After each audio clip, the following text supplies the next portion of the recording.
ये bank of Manila है, ये इसका बाहरी हिस्सा। मेरी हर बात ध्यान से सुनना।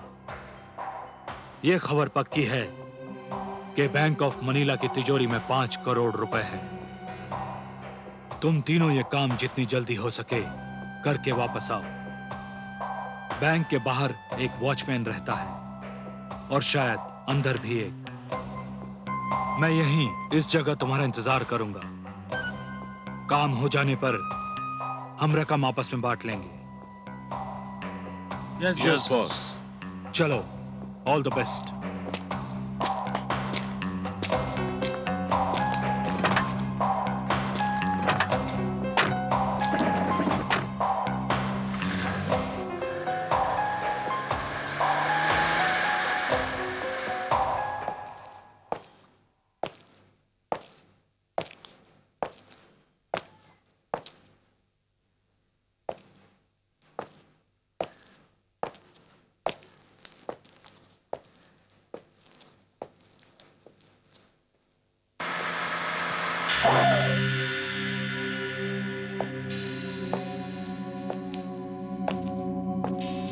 सिर्फ एक ही पहरेदार है बाहर।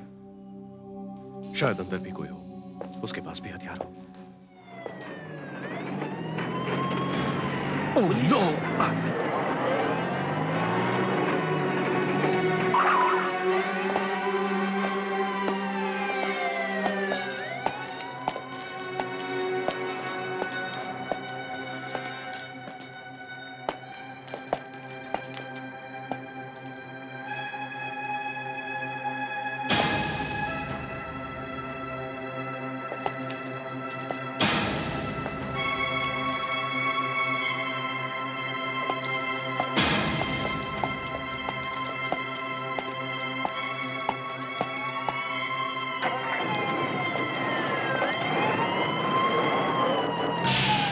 पुलिस की गाड़ी तो चली गई, पता नहीं फिर वापस आ जाए। नहीं, पुलिस की गाड़ी अब वापस नहीं आएगी। यही मौका है जल्दी से काम करके निकलने का। अब एक काम करते हैं, तुम यहीं बैठ के नजर रखो, हम दोनों काम करके वापस आते हैं। ओके? ओके।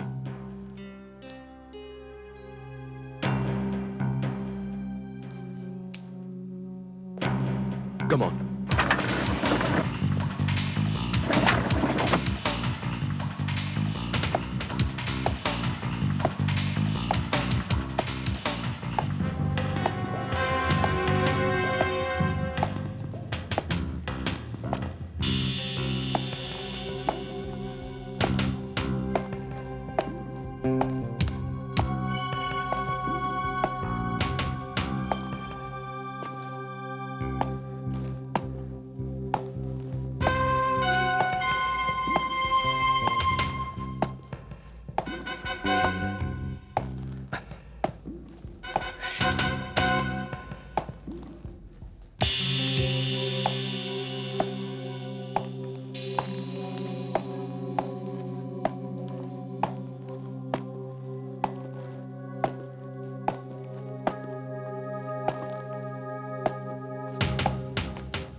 कहां से आ रहे हो? मेट्रो से फिल्म देख के आ रहा हूँ। लाइसेंस दिखाओ। ये देखिए।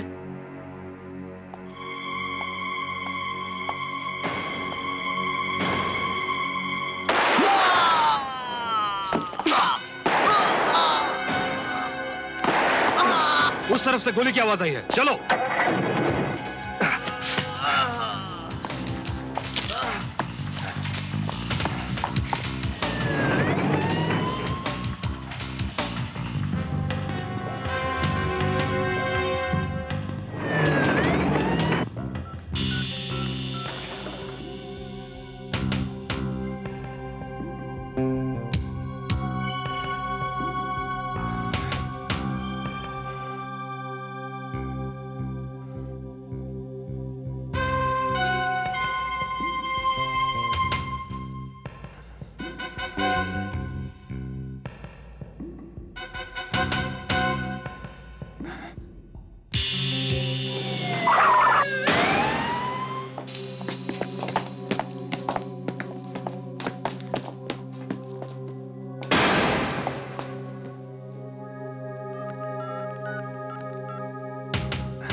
तुम लोग अंदर जाओ, मैं वहां देखता हूं।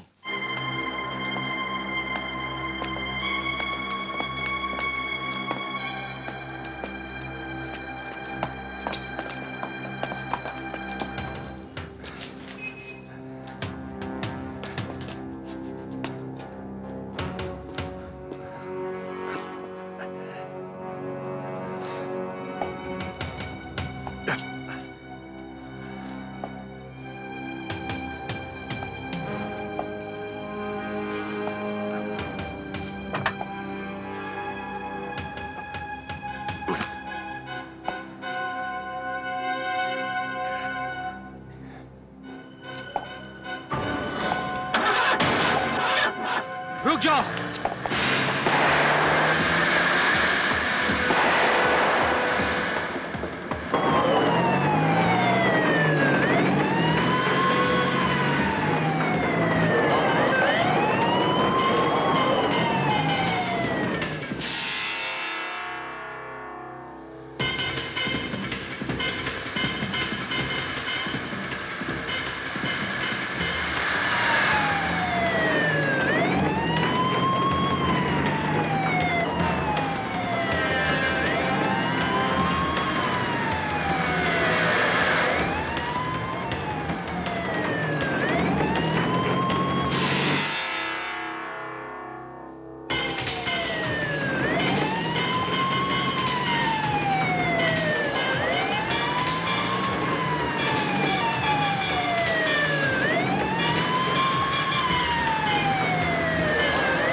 रुक गाड़ी पीछे ले, जल्दी।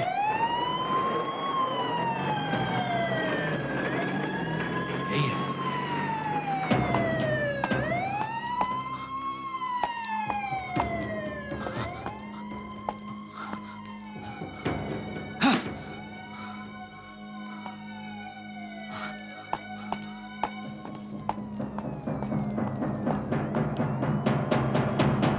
लगता है भाग गया, चल जल्दी।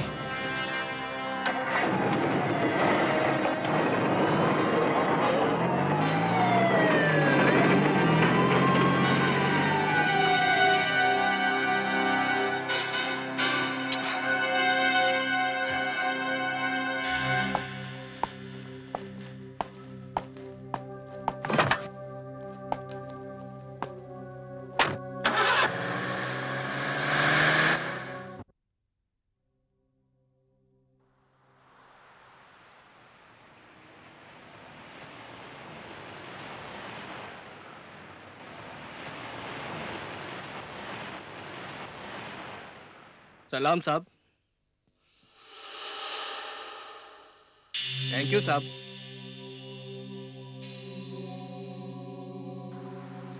ये सब चेक करके रखना। और ये देखो, ये 203 का है, इसको अच्छी तरह देख लेना। और 204 के बाद भी है। और ये भी सर इनका कुमार ध्यान साहब आ रखना। गए। कुमार साहब?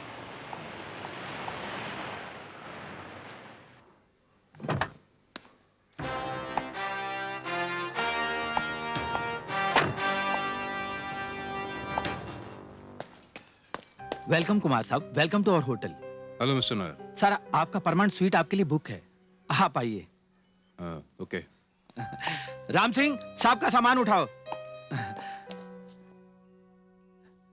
कुमार साहब, कुमार साहब, आपके कहने के मुताबिक मैंने स्टेज एजेंट खुदा बख्श को आपके आने की इतला दे दी है। इस शहर में जितने भी बड़े सौदे होते हैं ना, उनको करवाने वाला एक ही भरोसेमंद आदमी है, और वो है खुदा बख्श। ठीक है, तो उसका ऑफिस का पता दे दीजिए मुझे। पता क्यों कुमार साहब? वो खुद यहाँ पर आ जाएगा, आपको वहां जाने की कोई जरूरत नहीं है सर। नहीं मिस्टर नायर, हर काम अपनी जगह पर ही अच्छा लगता है। और फिर वो अपना सारा का सारा ऑफिस लेकर यहाँ होटल में तो नहीं आ सकता ना। मैं खुद जाऊंगा उसके पास, ताकि इस टाउन की सारी प्रॉपर्टीज के बारे में तफसील से जानकारी हासिल कर सकूं। Am I right? You are perfectly alright sir. मैं उसको फोन पर इतला दे देता हूँ कि आप खुद उसके यहाँ जाएंगे। 1 मिनट। जी sir. This is for you. Sir, इसकी क्या जरूरत थी sir? Keep it mister Nair, keep it. Thank you sir.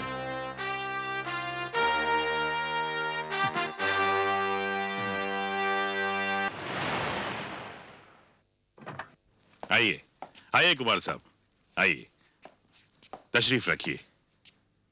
कहिए, क्या खिदमत कर सकता हूं मैं आपकी? जी नहीं, शुक्रिया। आप तो मेरे यहाँ आने का मकसद जानते ही हैं। जी हाँ कुमार साहब, नायर साहब ने आपके बारे में मुझे सब कुछ बता दिया है। वैसे हमारे इस छोटे से टाउन में काफी फार्म हाउसेज और बंगलोज हैं। जी नहीं, मुझे सिर्फ बंगले में इंटरेस्ट है। तो ठीक है, मैं आपको जितने भी बंगलोज फॉर सेल मेरे पास हैं, मैं उन सब के लेआउट्स आपको दिखाता हूं। गुलशन विला, सेफ मंजिल।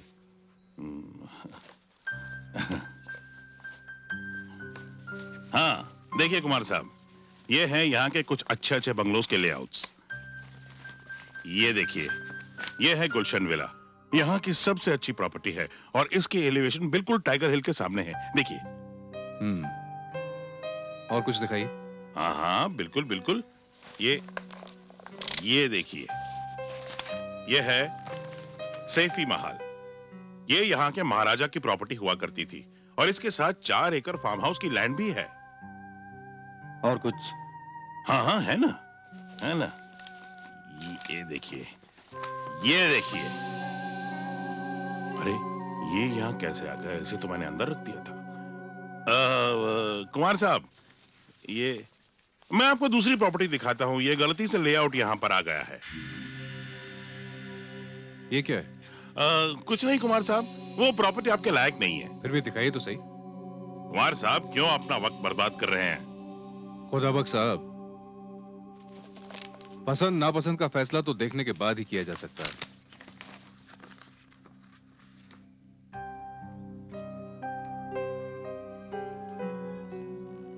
ठीक है कुमार साहब, जब आप इतनी जिद कर रहे हैं तो फिर मैं मजबूर हूं।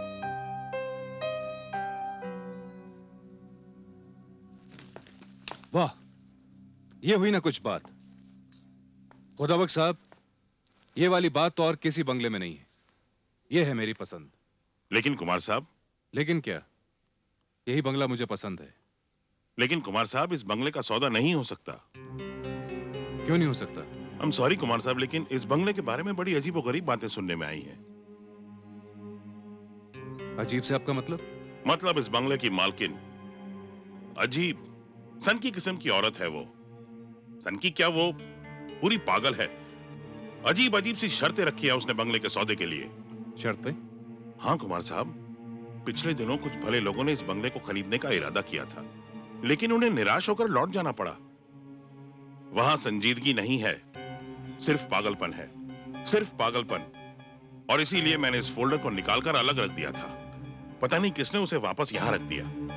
लेकिन आप फिक्र मत कीजिए, मैं आपको इससे भी अच्छे एक से एक बंगले दिखाऊंगा। नहीं खुदाबख्श साहब, इस बंगले में ना जाने कौन सी कशिश है।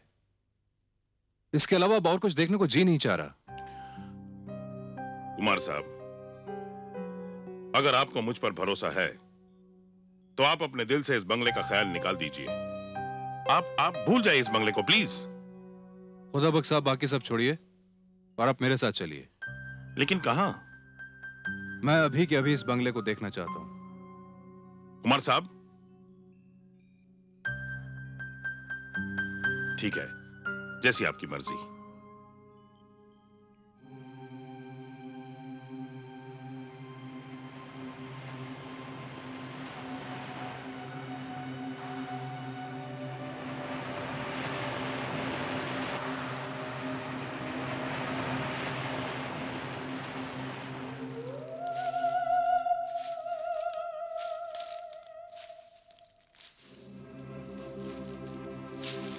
कुमार साहब, यही वो बंगला है जिसे आप देखना चाहते थे।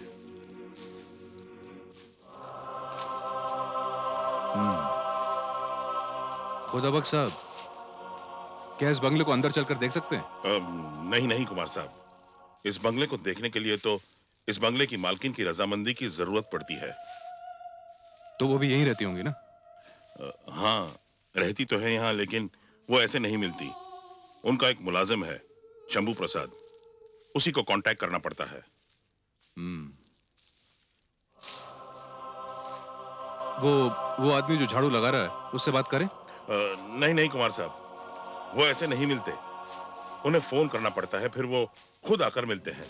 उसके बाद आगे का प्रोग्राम तय होता है। तो फोन करके पता कर लीजिए। कुमार साहब, मैं ऑफिस जाकर उसे फोन कर लूंगा और आपकी मुलाकात भी मुकम्मल करवा दूंगा, लेकिन मैं इस बातचीत में शरीक नहीं रहूंगा। इसकी वजह? आई एम सॉरी कुमार साहब, इससे ज्यादा मैं आपको कुछ नहीं कह सकता। होटल चलें?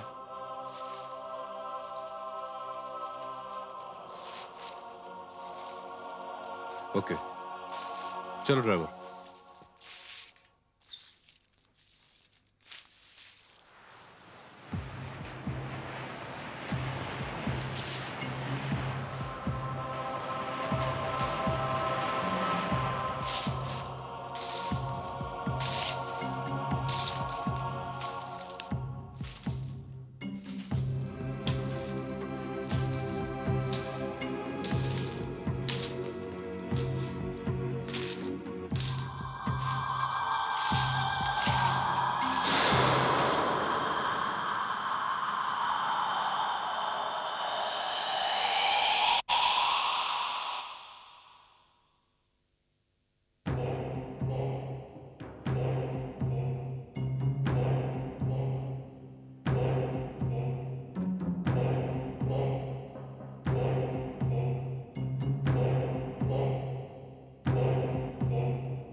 कहिए, क्या बात है?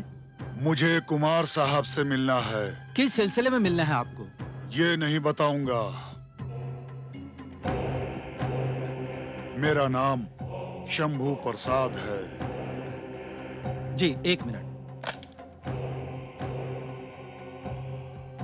गुड मॉर्निंग कुमार साहब। जी, कोई शंभू प्रसाद जी आपसे मिलना चाहते हैं। जी जी, आप कुमार साहब से मिल सकते हैं।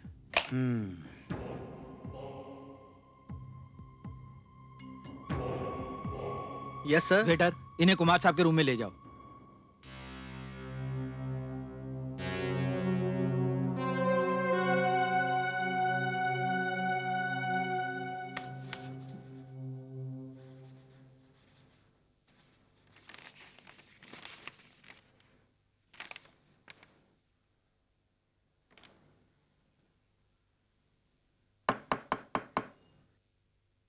कम in. Good morning sir. Good morning. आइए।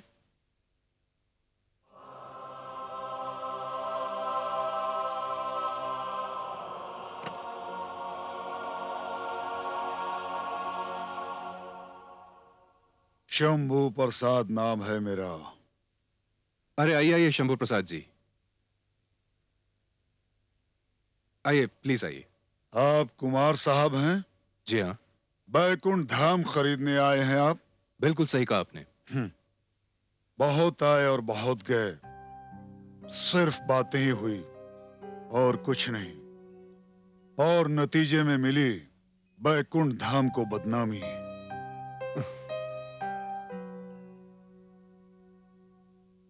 लेकिन मैं बात करने नहीं, बंगला खरीदने आया हूं।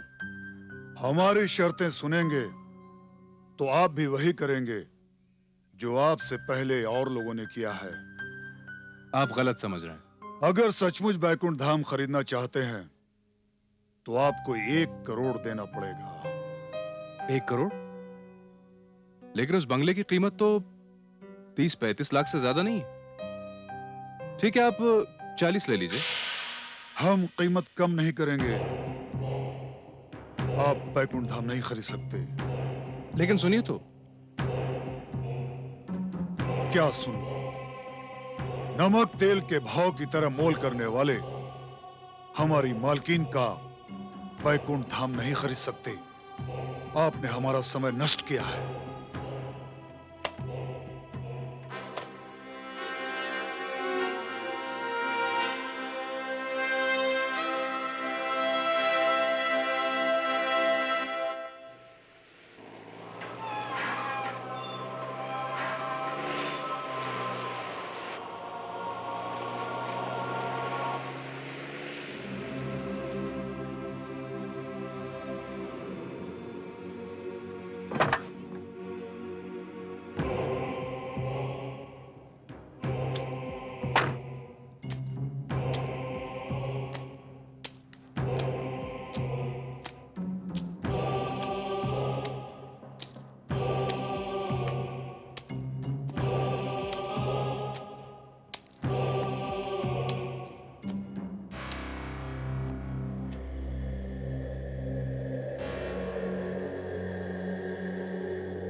कौन? जी मैं कुमार बोल रहा हूं। हाँ कुमार साहब, कहिए, फिर से क्यों फोन किया? मुझे आपके बंगले की कीमत 1 करोड़ मंजूर है। सुन लिया मैंने, अब तो मैं आपकी मालकिन से मिल सकता हूं। लेकिन एक और शर्त है मेरी। जी कहिए। मालकिन को मिलने से पहले आपको बतौर पेशगी 25 लाख रुपए देने होंगे। ठीक है, मुझे ये भी मंजूर है। तो फिर ठीक है, कल शाम को पेशगी के साथ आ जाइए, मालकिन से मिलवा दूंगा। जी।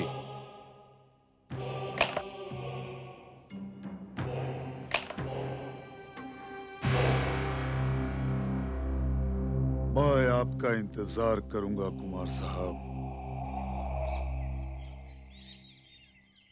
कुमार साहब, आपने जो 25 लाख की रकम मंगवाई थी ना, वो बैंक से आ गई है। Thank you mister Nair. You are welcome sir. Kumar साहब, मैं आपसे एक बार फिर दरख्वास्त करता हूं, आप ये सौदा मत कीजिए। देखिए, आप मुझे ब्रोकरेज तो देंगे ही, लेकिन फिर भी मैं आपको बार बार मना कर रहा हूं क्योंकि ये लोग गलत हैं। इनसे उलझना ठीक नहीं है। ये सौदा आपको घाटे का सौदा पड़ेगा। खुदा बख्श साहब, दुनिया देखी है मैंने, बिजनेस करता हूं मैं, और मैंने आज तक कभी घाटे का सौदा नहीं किया, हमेशा फायदे का ही सौदा किया है। ताज्जुब है कुमार साहब, 30 लाख की जायदाद आप 1 करोड़ रुपया देकर खरीद रहे हैं। क्या यह फायदे का सौदा है? चीज अगर पसंद आ जाए तो उसकी कीमत नहीं देखी जाती। जैसी आपकी मर्जी कुमार साहब। वैसे अब बड़े लोगों की बातें ही कुछ और होती हैं।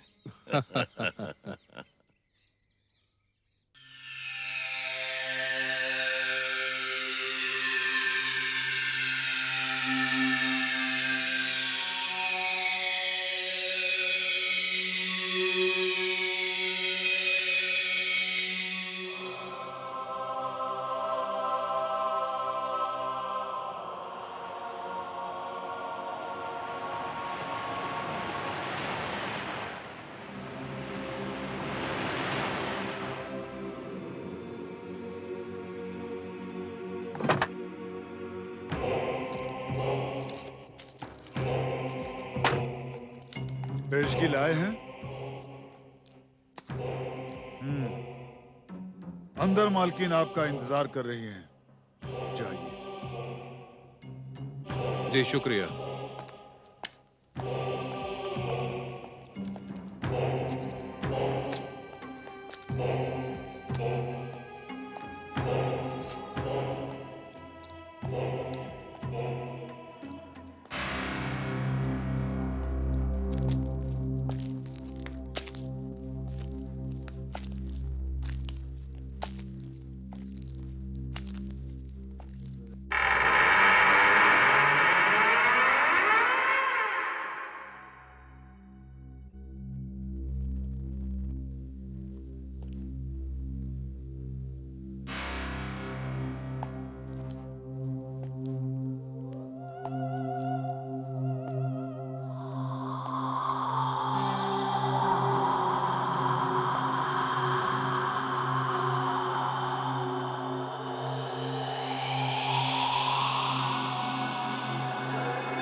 कुमार साहब, जी नमस्ते। मेरा नाम आस्था भटनागर है। मैं इस बंगले की मालकिन हूं। जी आइए, मैं आपको वैकुंठ धाम दिखा देती हूं।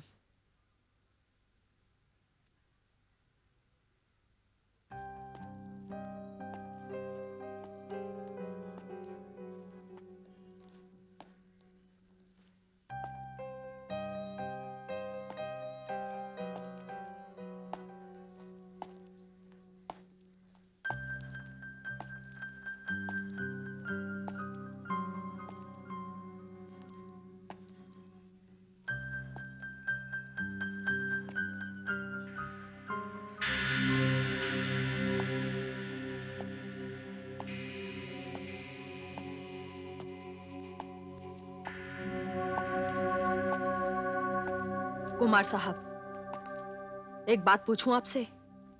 जरूर पूछिए। आप इस बंगले को देखे बगैर ही 25 लाख की पेशगी दे चुके हैं। इस सौदे पर आपको कोई अफसोस तो नहीं हो रहा है? जी नहीं, बिल्कुल नहीं। यह सौदा मैंने बंगला देखने से पहले किया था, लेकिन अब इस बंगले को देखने के बाद ऐसा लगता है कि अगर आप मुझसे 1 करोड़ की जगह 1.5 करोड़ भी मांगती तो मैं देने में संकोच नहीं करता। अच्छा, तो इसका यह मतलब है कि इस सौदे में मैंने 50 लाख का घाटा उठाया है। जी घबराइए नहीं। एक बार जो सौदा हो गया सो हो गया। समझ लीजिए एग्रीमेंट तैयार है। उसमें मुझे सिर्फ आपका नाम और रकम भरनी है। सच पूछिए तो पिछले 2 साल से मैं इस बंगले के खरीदार का इंतजार कर रही थी। तो बस समझ लीजिए आपका इंतजार अब खत्म हो गया है। आप जब चाहें एग्रीमेंट बनवा लीजिए, मैं बिल्कुल तैयार हूं। एक दिन और आपको इंतजार करना पड़ेगा। कल रात आपको यहां फिर आना पड़ेगा। कल आप बाकी की रकम मुझे देंगे और मैं उस एग्रीमेंट पर अपने दस्तखत कर दूंगी। फिर आपको इस बंगले का पोजीशन मिल जाएगा। और हां कुमार साहब, कल रात का खाना आप यहां हमारे साथ खाएंगे। जी, इस तकल्लुफ की क्या जरूरत है? नहीं कुमार साहब, जरूरत है। इसकी खास जरूरत है, क्योंकि मेरी ये दावत इस बंगले की आखिरी दावत है। जी, मुझे कोई एतराज नहीं है। तो फिर कल मुलाकात होगी। शंभू, शंभू। जी मालकिन। कुमार साहब को बाहर तक छोड़ाओ। जो हुक्म हो मालकिन। चलिए कुमार साहब।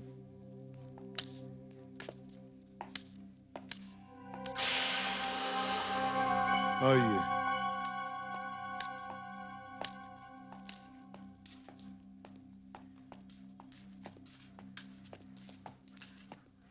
अच्छा शंभू जी,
गुड मॉर्निंग कुमार साहब। Good morning mister Nair. मुबारक हो कुमार साहब, बहुत बहुत मुबारक हो। मिस्टर नायर, पिछले 1.5 साल से मैं आपके होटल में आ रहा हूं, लेकिन इस बार मेरे आने का मकसद पूरा हुआ। मुझे बहुत खुशी हो रही है ये बंगला खरीदते हुए। कुमार साहब, आपकी खुशी में ही हमारी खुशी है। ये अलग बात है कि आपके बंगला खरीदने से हमारे होटल का नुकसान तो होगा ही, साथ ही हम एक कीमती मेहमान भी गवा देंगे। कुमार साहब, आज रात आपका डिनर हमारी मैनेजमेंट की तरफ से है। बस आप हमें अपनी पसंद की डिशेस बता दीजिए। नो नो मिस्टर नायर, आज रात का डिनर तो मैं वैकुंठ धाम की मालकिन मिसेस आस्था भटनागर के साथ कर रहा हूं। वहां मेरी स्पेशल दावत है। Very strange. स्ट्रेंज क्यों? कुछ नहीं कुमार साहब, उस बंगले की मालकिन के बारे में कुछ लोग अजीब अजीब सी बातें करते हैं। कुछ लोग तो यहाँ तक कहते हैं कि वो घर एक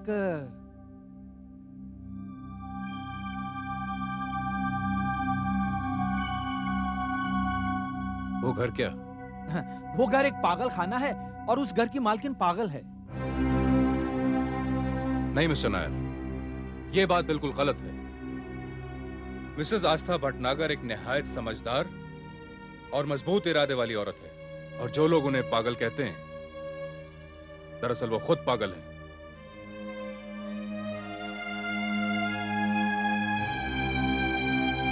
हाँ जी, वसीम साहब खुदाबख्श बोल रहा हूँ। भाई, हमारे सौदे को 6 महीने हो गए, आपने अभी तक हमारी ब्रोकरेज नहीं पहुंचाई। जी अच्छा, मैं आपसे बाद में बात करता हूँ। कुमार साहब, आइए आइए, आपने इत्तला दी होती तो मैं खिदमत में हाजिर हो जाता। कहिए क्या सेवा करूं आपकी? बैठिए ना, प्लीज बैठिए। ये लीजिए खुदाबख्श साहब। ये क्या है कुमार साहब? खुद ही देख लीजिए।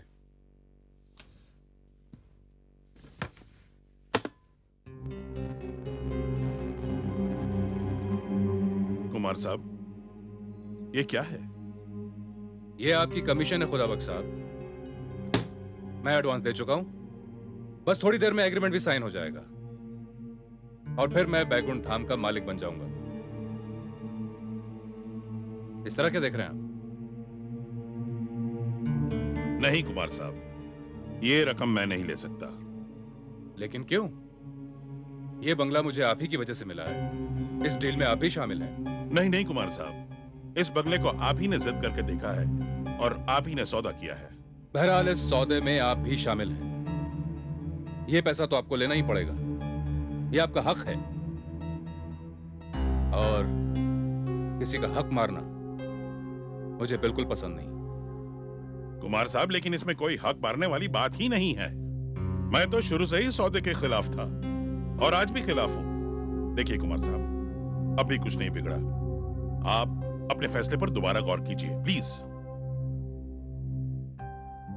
नहीं खुदा बख्श साहब, अब बहुत देर हो चुकी है और ये रुपया मैं आपसे वापस भी नहीं लूंगा। अच्छा मैं चलता हूं, मुझे होटल जाके तैयार भी होना है। मिसेस आस्था भटनागर मेरी राह देख रही होंगी। Good bye. अब कुमार साहब सुनिए, मेरी बात सुनिए कुमार साहब। या अल्लाह, इस नेक बंदे पर रहम करना, रहम करना।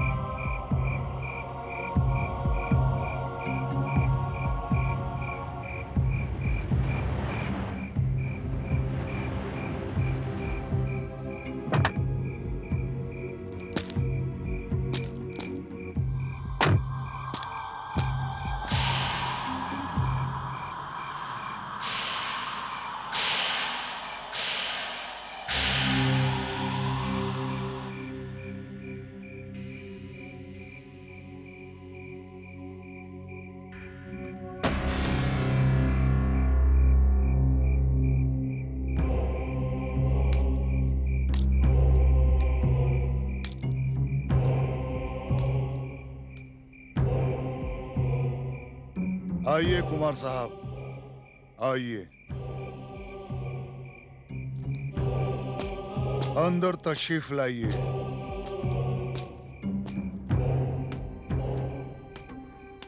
आइए।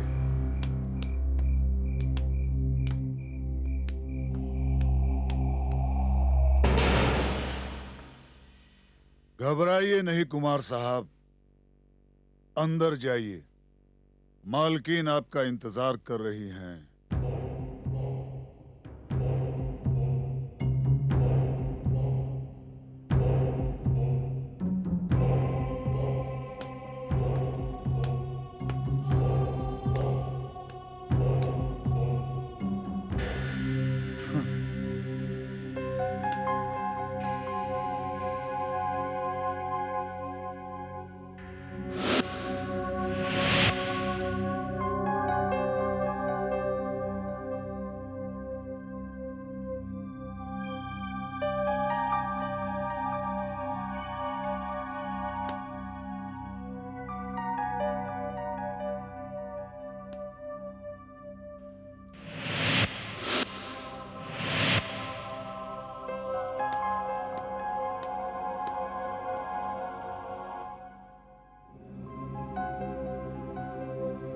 कुमार साहब,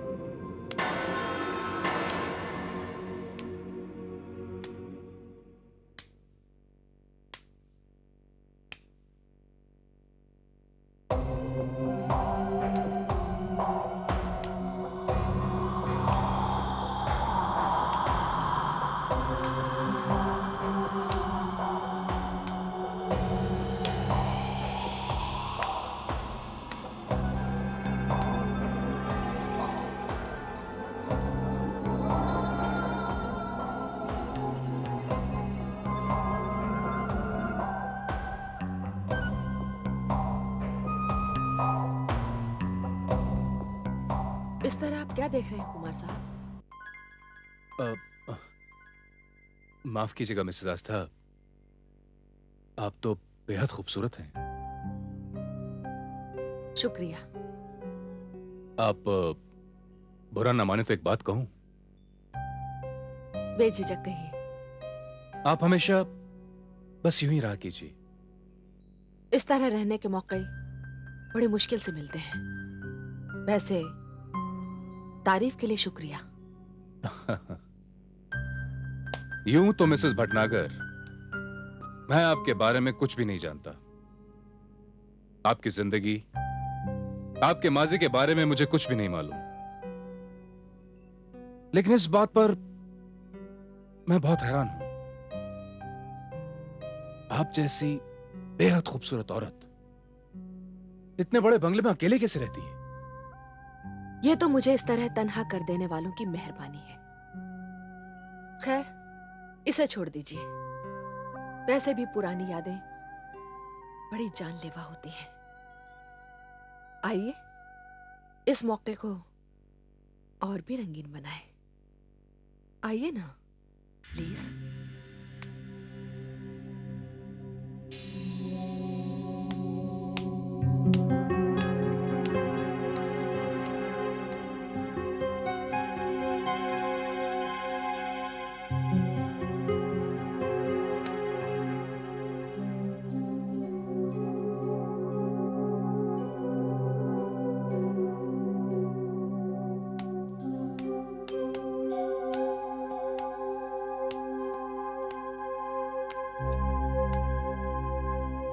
कुमार साहब, आइए, बैठिए। Thank you. आपने इतना सब कुछ बनवा लिया है कि मेरी समझ में नहीं आ रहा है कहां से शुरू करूं। शरबत पीजिए ना। ये इस घर का खास शरबत है। ये शरबत मेरे पति को बहुत पसंद था। आपके पति? जी हाँ, मेरे पति सतीश भटनागर अब इस दुनिया में नहीं रहे। ओह, आई एम सॉरी। शरबत लीजिए ना, प्लीज।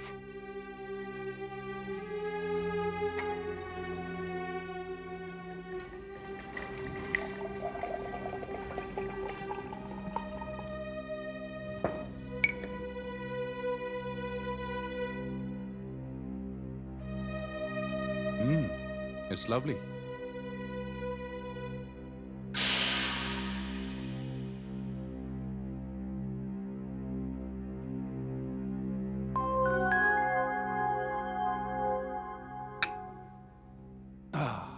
कैसा लगा? वाह, रूह खुश हो गई है शरबत पीकर। एग्रीमेंट तैयार है, मैं अभी लाती हूँ। अरे नहीं नहीं मिसेस भटनागर, अग्रीमेंट देखने की कोई जरूरत नहीं है। आप तो अपनी बाकी रकम लीजिए और मुझे बताइए कहां साइन करना है। इतनी भी क्या जल्दी है कुमार साहब? पहले कुछ खा लीजिए ना, प्लीज।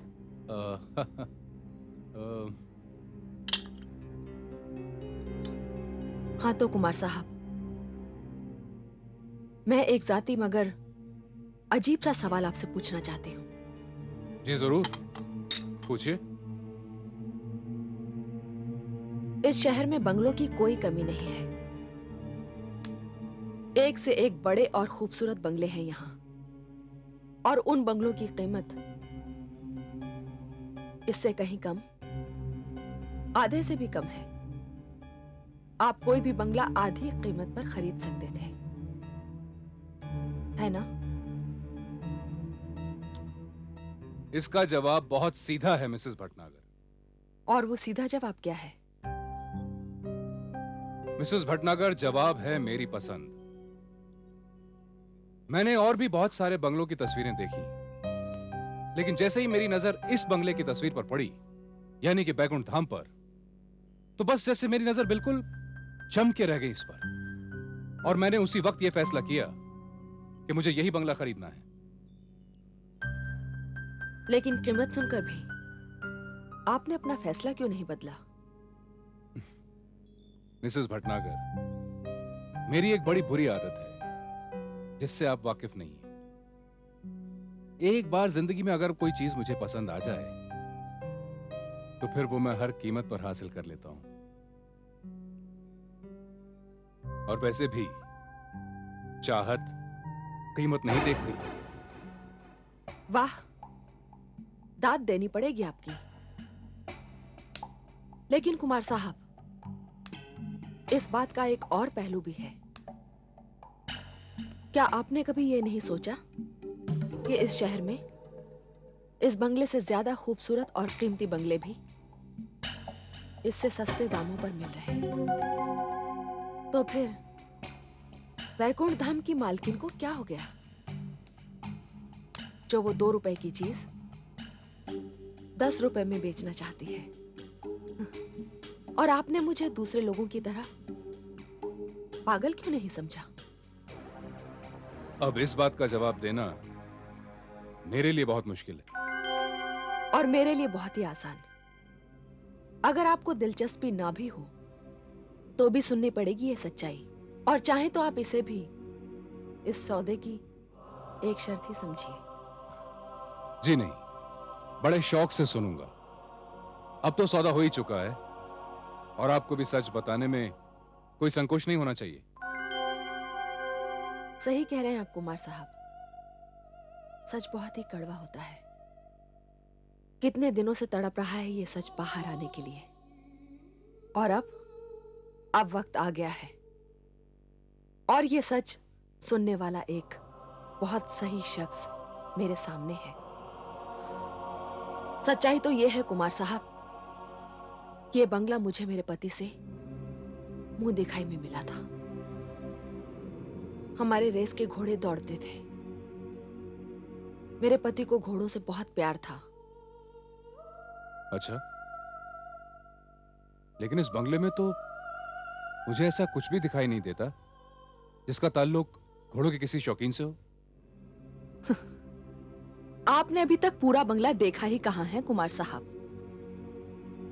इस बंगले के पिछवाड़े एक बहुत ही बड़ा अस्तबल है और उसके सामने एक अच्छा खासा मैदान। जिस जमाने में हमारे रेस के घोड़े दौड़ा करते थे, तब जिंदगी की रफ्तार भी वैसी ही तेज थी। रुपयों की बरसात थी।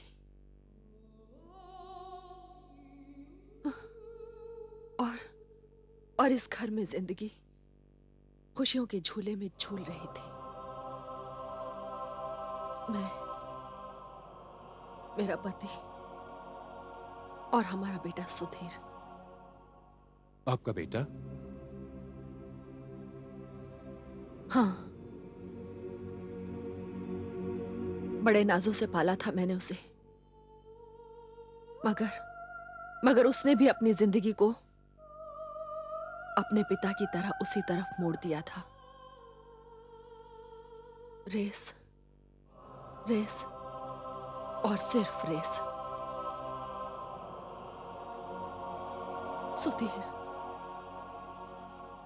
सुधीर मेरा बेटा। मुझे आज भी वो दिन याद है जब कई दिनों के बाद वो घर वापस आया था।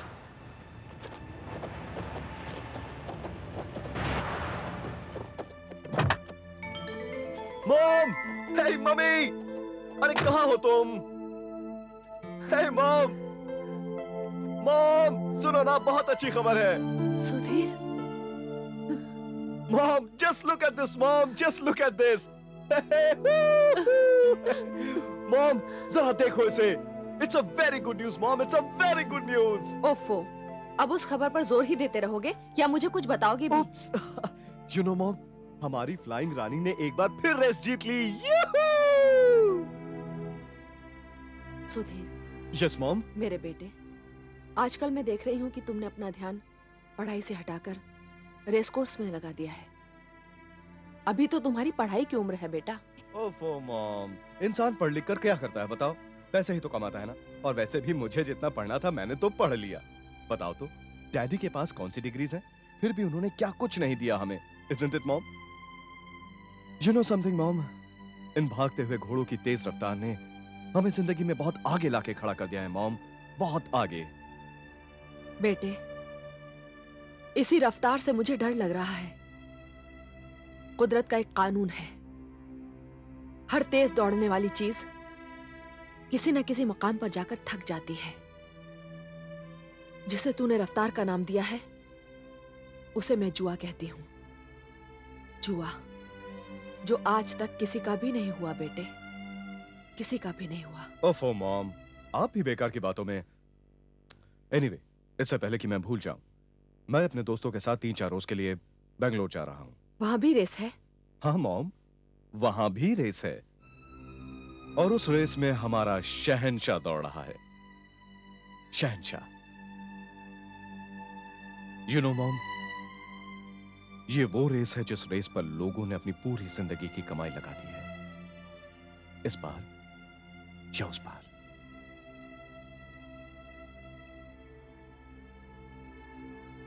ओह mom, by the way mom, आपके पास अभी कैश कितना होगा? सुधीर बेटे, इस रेस की दुनिया से बाहर आ जाओ please. Mom. Aastha, hi my son, how are hi you? Dad. कब आए? बस अभी आया क्या? आते ही जाने की बात कर रहा है। सुधीर बेंगलोर जा रहा है। तो जाने दो इसे।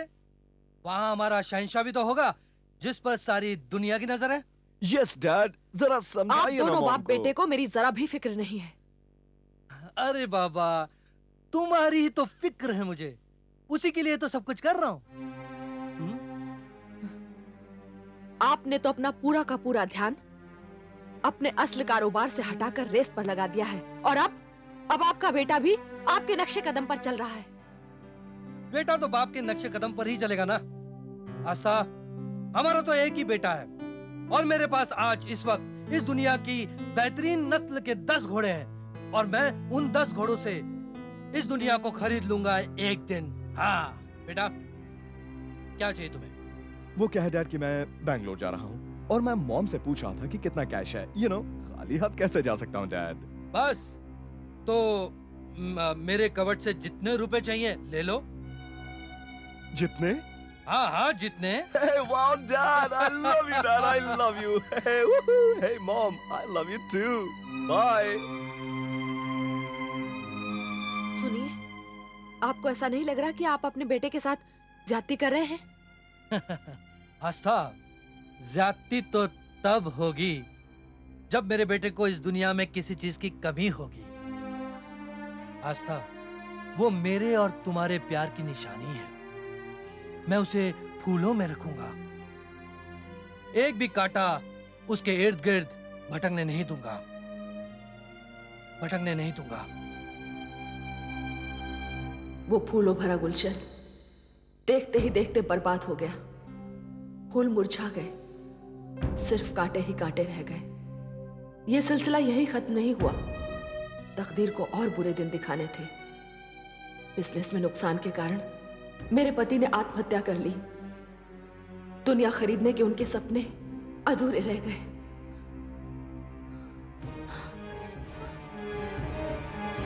नहीं! नहीं!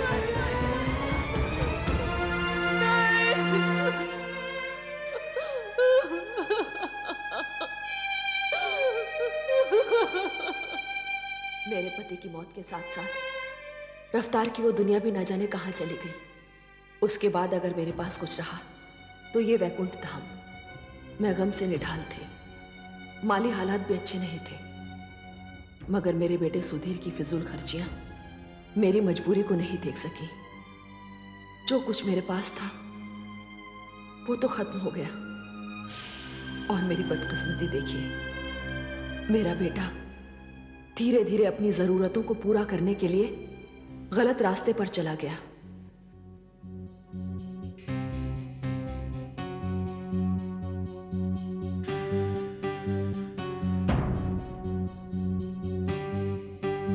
मैंने बहुत कोशिश की, मगर उसे सही रास्ते पर न ला सकी।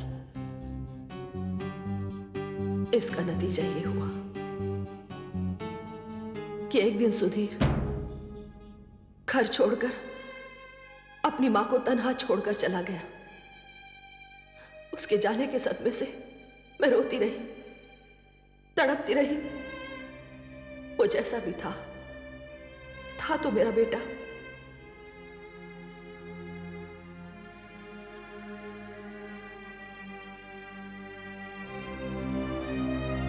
परसों तक मुझे उसकी खबर न मिली। मैं मायूस हो चुकी थी। उम्मीद का दामन छोड़ दिया था मैंने। और फिर एक रात को तेज हवाएं चल रही थी, बिजलियां कड़क रही थी, चारों तरफ अंधेरा छा गया था। मैं उन तेज हवाओं में घर के दरवाजे और खिड़कियां बंद कर रही थी।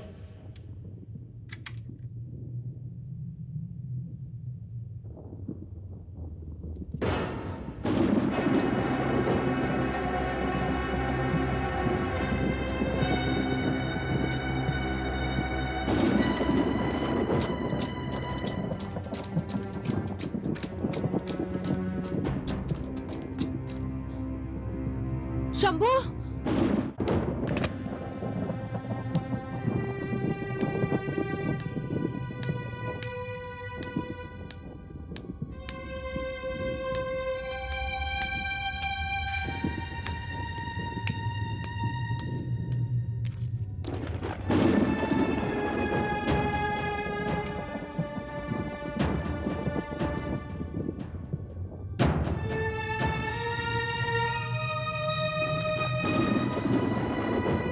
शंभू, शंभू।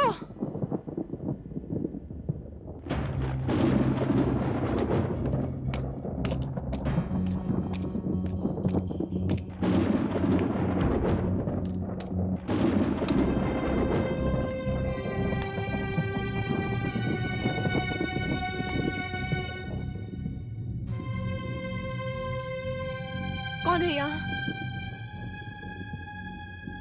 मेरे सामने क्यों नहीं आते हो? कौन हो तुम?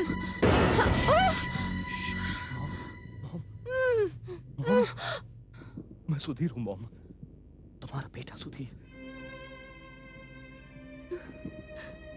सुधीर, सुधीर, सुधीर, मेरे बच्चे, मेरे बच्चे।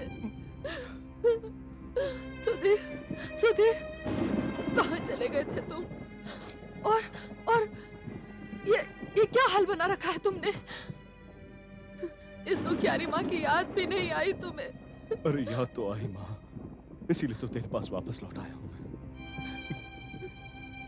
मॉम, अब मैं आ गया हूँ मॉम, हमेशा के लिए। तुम्हें छोड़कर कभी नहीं जाऊंगा, सच में मॉम।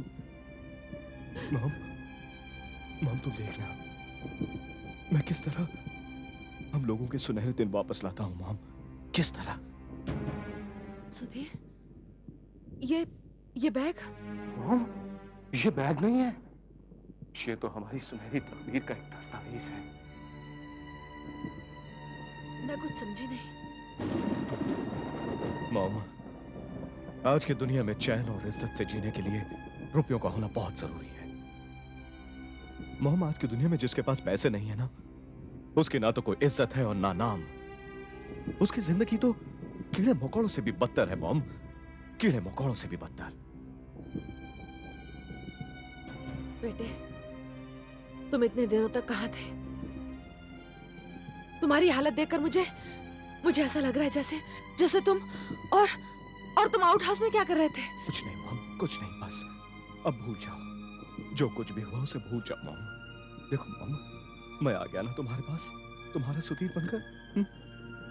सब ठीक हो जाएगा, सब ठीक। मॉम देखना, देखना किस तरह मैं अपने सुनहरे दिन वापस लाता हूं, हम सब के सुनहरे दिन। चलो मॉम, इस बैग में क्या है? मॉम, इस बैग में 5 करोड़ रुपए हैं। 5 करोड़। 5 करोड़? इतने सारे रुपए? बस मॉम, बस अब और सवाल मुझसे मत करो मॉम। मैं तुम्हारे किसी भी सवाल का जवाब नहीं दे सकता मॉम, किसी भी सवाल का जवाब नहीं दे सकता। मॉम देखो मॉम, अगर तुम चाहती हो कि मैं तुम्हारे साथ रहूं, तुम्हारे पास रहूं, तुम्हारा वही सुधीर बनकर रहूं, तो बस प्लीज प्लीज मुझसे कोई सवाल मत पूछो मॉम। मैं बहुत थक चुका हूं मॉम, बहुत थक चुका हूं। मुझे सोना है मॉम, मुझे सोना है। मुझे सोना है माँ।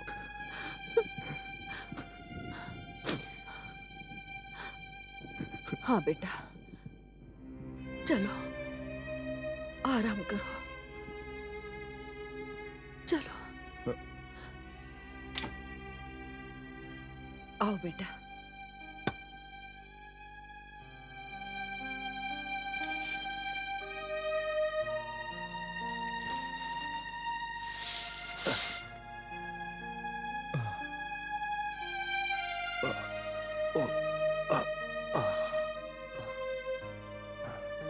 बेटा तुम आराम करो, मैं तुम्हारे लिए खाना लेकर आती हूँ।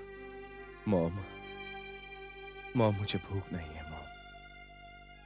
मैं बहुत थक गया हूँ मॉम। सिर्फ सोना है मुझे। मैं सोना चाहता हूँ। ठीक है बेटा, तुम सो जाओ, आराम करो।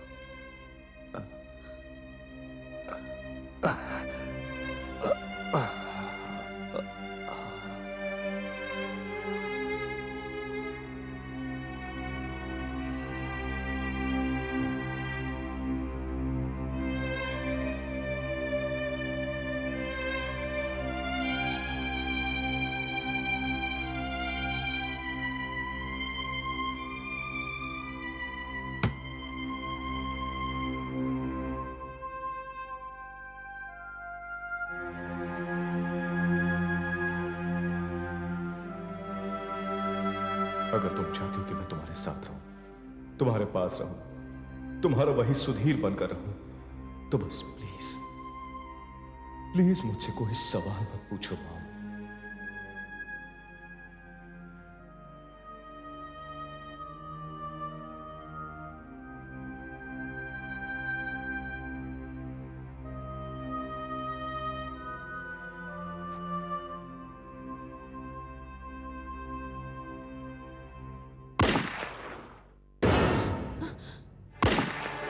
सुधीर! सुधीर! सुधीर! सुधीर! सुधीर! सुधीर! आ! आ!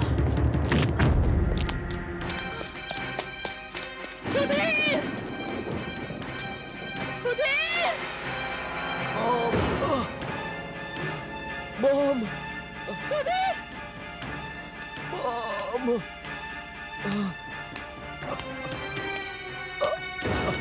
Mom, mom, Sudhir! सुधीर! सुधीर! सुधीर बेटा, ये क्या हो गया सुधीर बेटा? वो कौन था? मॉम, बताओ मुझे। Mom, I love you mom. Sudhir! Sudhir! Sudhir! नहीं सुधीर!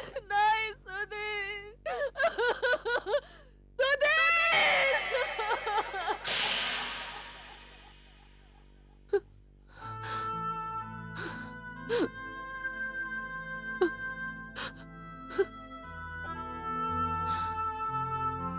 मेरे बेटे ने मेरी बाहों में दम तोड़ दिया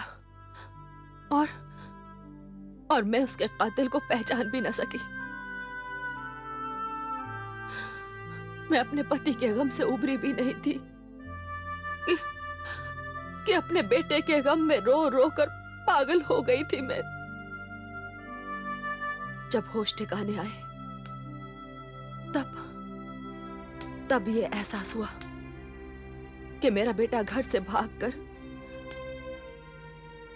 बुरे लोगों की संगत में पड़ गया था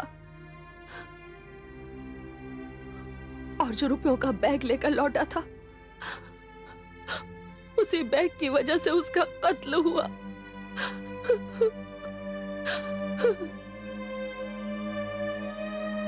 लेकिन मुझे हैरानी तो इस बात पर हो रही थी कि वो कातिल जब मेरे बेटे का कत्ल करके भागा तब उसके हाथ में वो बैग नहीं था और ना ही वो बैग मेरे बेटे के कमरे में था। मगर वो था इसी बंगले में। मुझे यकीन हो गया कि मेरे बेटे का कातिल एक ना एक दिन जरूर आएगा। तब मेरे जहन में एक ख्याल आया, इस बंगले को बेचने का। मैं जानती थी कि हर खरीदार मेरे बेटे का कातिल नहीं हो सकता, इसलिए मैंने इस बंगले की कीमत 1 करोड़ रुपए रखी,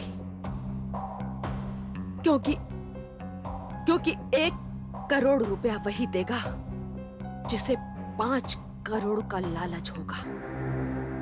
और आखिरकार वो दिन आ ही गया। मेरे बेटे का कातिल खरीदार के रूप में मेरे सामने बैठा है। तू कुमार मेरे बेटे का कातिल है। पिछले 2 साल से मैं तेरा इंतजार कर रही थी, पिछले 2 साल से।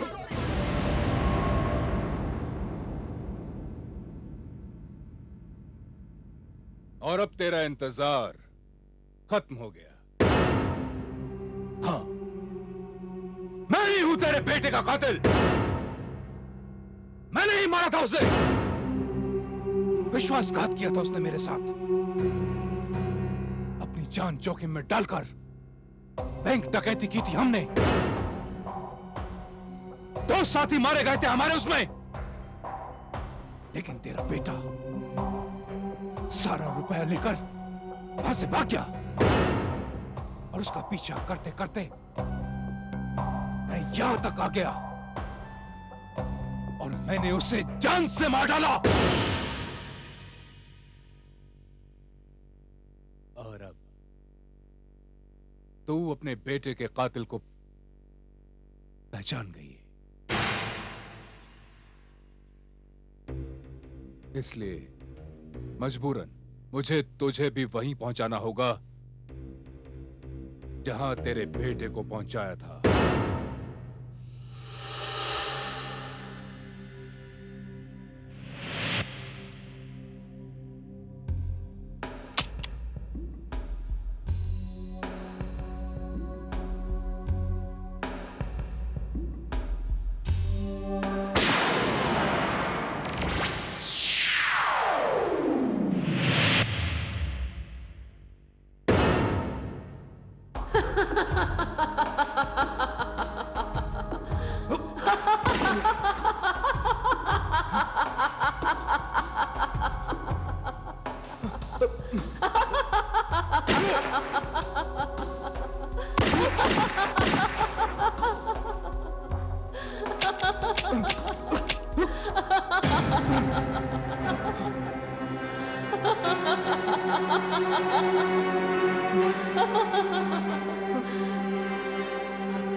कुमार, इंसान जिंदगी में एक बार मरता है, बार बार नहीं।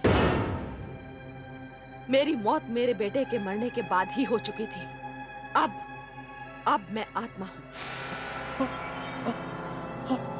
और तू आत्मा को नहीं मार सकता। तू एक आत्मा है?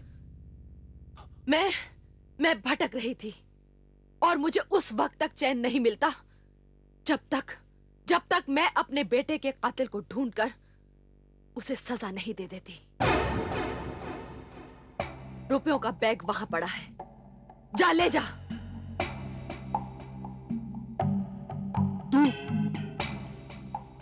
तू एक आत्मा है?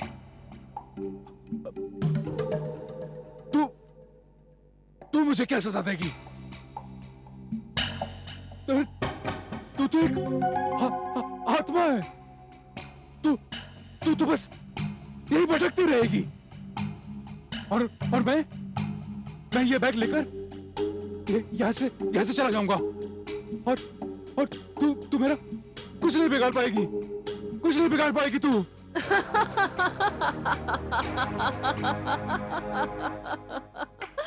कुछ नहीं बिगाड़ सकती मैं? अरे तू यहां से उस बैग तक नहीं पहुंच पाएगा इस घर से बाहर निकलने की बात तो तू भूल ही जा, क्योंकि जो शरबत तूने अभी अभी पिया है वो अपना रंग लाएगा। क्या? हाँ, तूने जहर पिया है। एक मीठा और खतरनाक जहर पिया है तूने।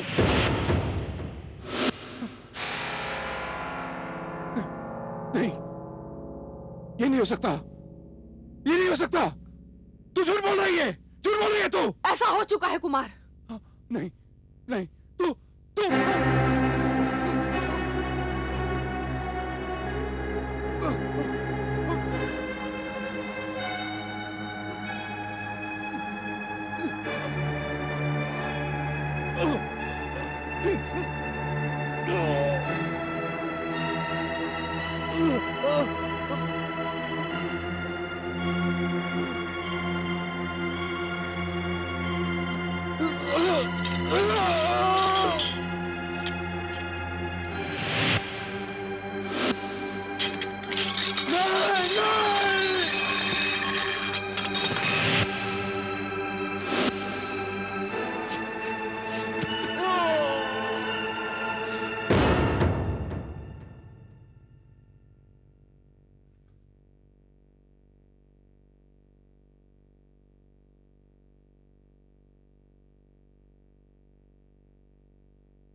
शंभू,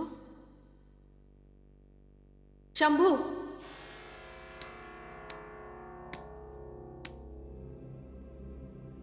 शंभू, बरसों तूने इस घर की सेवा की है। तेरी वफादारी की वजह से आज मैं अपने बेटे के कातिल को पहचान कर उसे सजा दे पाई। मेरी आत्मा को आज चैन मिला। आज मेरी मुक्ति का दिन है। जिस काम के लिए मैं आज तक यहां थी, आज वो पूरा हो गया है। मैं जा रही हूं शंभू, मैं जा रही हूं।